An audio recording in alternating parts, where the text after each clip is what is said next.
Welcome back to another episode with ByrdAdatto. Today we're going to be catching up again on Texas. As we've talked about almost, it seems like weekly right now, the state of Texas consistently keeps issuing orders as to what to do as to kind of reopening. And the last time we talked about this, really we're talking about more like a soft opening because it's not exactly completely open. Following the Texas orders, again, the Texas Medical Board issued additional guidance or updates to their previous orders, which is, again, helpful for those of us in Texas as to what to do. But before we get too far into it, Michael, we have a special guest again today. Would you be happy to introduce that person?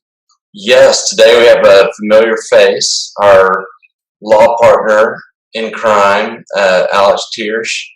He, as many of y'all know, is our managing partner in Chicago and founder and CEO of the American Med Spa Association, and otherwise a good dude. And I feel very important after that. I'm not even sure what to say, but I appreciate it. It's great to be here, guys. I'll definitely vouch he's a good dude. Well, most of the time. It's good to be here, and this is you guys have been doing a great job on these videos. I've been watching all of them, and so this is an important issue that we're dealing with. So happy to be here. Perfect. Well, let's jump in then. Now, Michael, as I was mentioning, certain things have changed in Texas since we have now this new soft opening. Why don't you give a super high level of some of the new minimum standards that physicians and their staff are supposed to file in Texas? Yeah, what we were hoping for, when we were talking to clients a week ago, almost a week ago, last Tuesday, I think, we said that all medical practices and dental practices were going to be open today or May 1. And what we were expecting guidelines from the medical board, and we were expecting those guidelines to be PPE related and focused, and that's exactly what came down. And so I think it was Thursday evening, the medical board released kind of a list of safety requirements all centered around PPE with a notice that must be posted in the office. I'm sure the article that is attached with this video will have a link to the medical board so you can get the details. It has not been something that has been a problem. In fact, most doctors I've talked to were preparing to be open and we're going to be able to be compliant. Now, Alex, let's jump into the question that a lot of people are asking us. So then in Texas, can med spas be open? Well, wouldn't it be just so great if they could just come out and say that right in the order and just make everybody's life a lot easier? So I always want to defer to both of you when it comes to Texas law, but I think the short answer is yes, but you need to be careful that you're doing things right, because I think this goes back to kind of one of the things that we've been dealing with for 5, 6, 7 years, which is trying to educate the public and med spa owners on the fact that med spas are medical facilities. They are doctors' offices, right? So, and it was very clear with the way that the order was drafted and some of the reactions we saw that still is not necessarily catching on to everybody the first time, and we need to get that straight. If you're a medical spa, you are a medical facility, you are a doctor's office, and therefore, under the literal reading of the rule, you absolutely can open.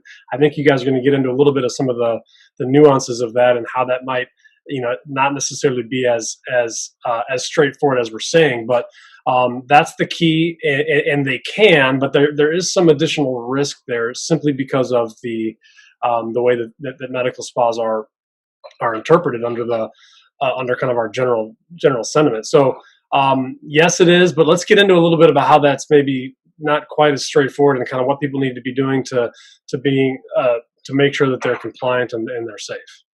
Yeah, Michael, why don't you jump on that? Yeah, I mean, for us in healthcare, not many things are straightforward. The analysis of whether legally a med spa can open is pretty straightforward to us. I mean, for us, it's crystal clear. You're a medical practice, all medical practices can be open. So I agree with Alex. What we have to acknowledge is a risk from a business perspective that's bigger than our legal analysis. And it kind of starts with what Alex alluded to with the misunderstanding by the public and governmental authorities of what a med spa is. And I think the public in general conflates a med spa with a day spa, and Right. really makes them similar to each other more so than a med spa to a medical practice. And so the risk is that there's a wide swath of people out there that are thinking med spas can't be open because they're a spa. And I think that stretches to governments as well. And so by opening, while you could hire a counsel to defend you before the medical board, and have a really strong case, we have to recognize that the risk of enforcement is really high right now. Risk of competitors because they don't understand turning you in is high. Risk of governmental officials because they're on high alert is high, and then just your general consumer is really high. And so I would for sure say, if you're not compliant, this is not the time to jump back out there, and you want to get things cleaned up. And if you are compliant, as kind of Alex alluded to, you want to tread carefully, and so you may open, but maybe less out there on social media, and just or at least understand eyes wide open what the risk is. And Brad and I had conversations last week with plastic surgeons. The Texas Society here is taking an ultra conservative approach, and we know a lot of plastic surgeons who have med spas that are kind of separate from their medical practices, and they're not opening their med spas yet, even though the same argument for them applies. It's legally a medical practice, and they're just running everything through their surgical practice. And so that's it. Again, it ends up not being as clear as we would like it to be. As Alex started with, why if they just come out and say it, it would sure make this video less necessary, or at least a lot shorter.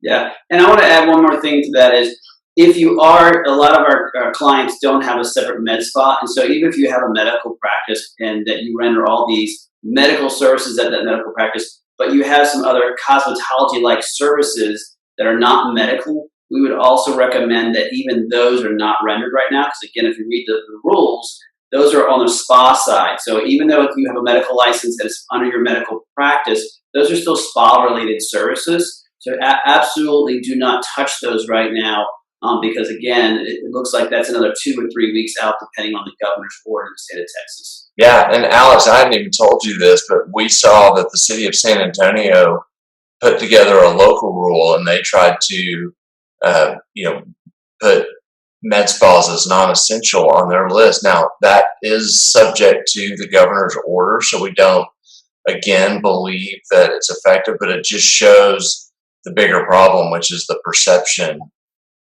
Yeah. Yeah,